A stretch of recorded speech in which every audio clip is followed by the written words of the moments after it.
Assalamualaikum warahmatullahi wabarakatuh.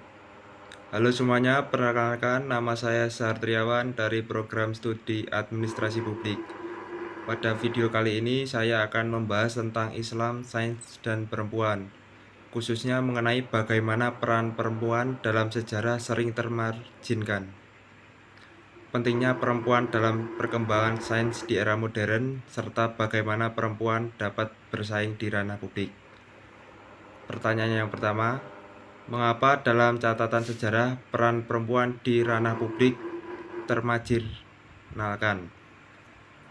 Peran perempuan dalam catatan sejarah sering termarginalkan karena adanya budaya patriarki yang menempatkan laki-laki sebagai pihak utama dalam kehidupan sosial, politik, dan ilmu pengetahuan. Dalam banyak masyarakat, perempuan lebih diarahkan pada peran domestik seperti mengurus rumah tangga, sehingga kontribusi mereka di bidang publik kurang dicatat atau dihargai. Selain itu, akses pendidikan bagi perempuan pada masa lalu juga terbatas, sehingga kesempatan untuk berkontribusi dalam bidang sains, politik, maupun pemerintah menjadi lebih kecil. Akibatnya, sejarah lebih banyak ditulis dari sudut pandang laki-laki dan mengabaikan kontribusi perempuan. Pendekatan Bayani melihat bahwa sebagian pemahaman keagamaan tradisional sering ditafsirkan secara tekstual sehingga memperkuat pembagian peran gender.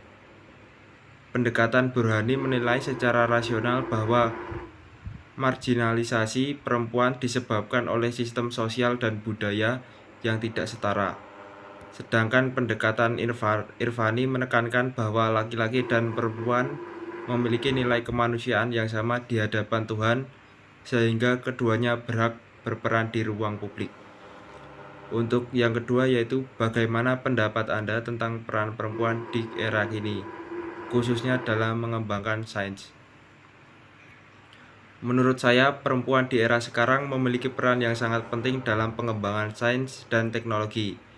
Banyak perempuan yang berhasil menjadi ilmuwan, dokter, peneliti, dosen, hingga pemimpin di berbagai bidang.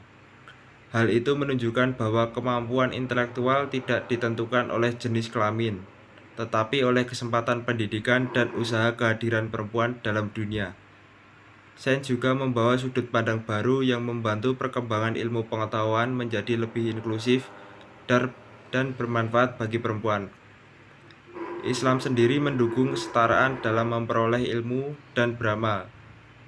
Salah satu ayat yang menjelaskan kesetaraan laki-laki dan perempuan adalah Quran Surat An-Nahl ayat 97, yang artinya, barang siapa mengerjakan kebajikan, baik laki-laki maupun perempuan dalam keadaan beriman, maka pasti akan kami berikan kepadanya kehidupan yang baik. Ayat tersebut menunjukkan bahwa laki-laki dan perempuan memiliki kesempatan yang sama untuk berkarya dan memperoleh penghargaan atas usahanya. Yang ketiga dan yang terakhir, bagaimana cara agar kaum perempuan dapat bersaing dengan kaum pria di ranah publik? Agar perempuan dapat bersaing di ranah publik, diperlukan beberapa hal, yaitu yang pertama, pendidikan yang setara.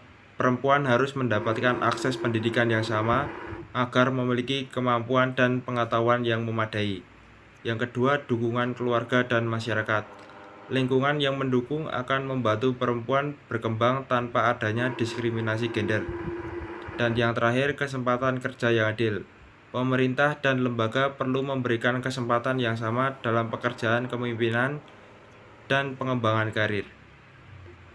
Demikian pembahasan mengenai Islam, sains, dan perempuan yang dapat saya sampaikan. Dari pembahasan ini kita dapat memahami bahwa perempuan memiliki hak kesempatan dan potensi yang sama untuk berkontribusi di ranah publik maupun dalam ilmu pengetahuan. Oleh karena itu, penting bagi kita untuk saling mendukung terciptanya kesetaraan serta menghargai peran perempuan dalam kehidupan bermasyarakat. Mungkin itu saja yang dapat saya sampaikan. Wassalamualaikum warahmatullahi wabarakatuh.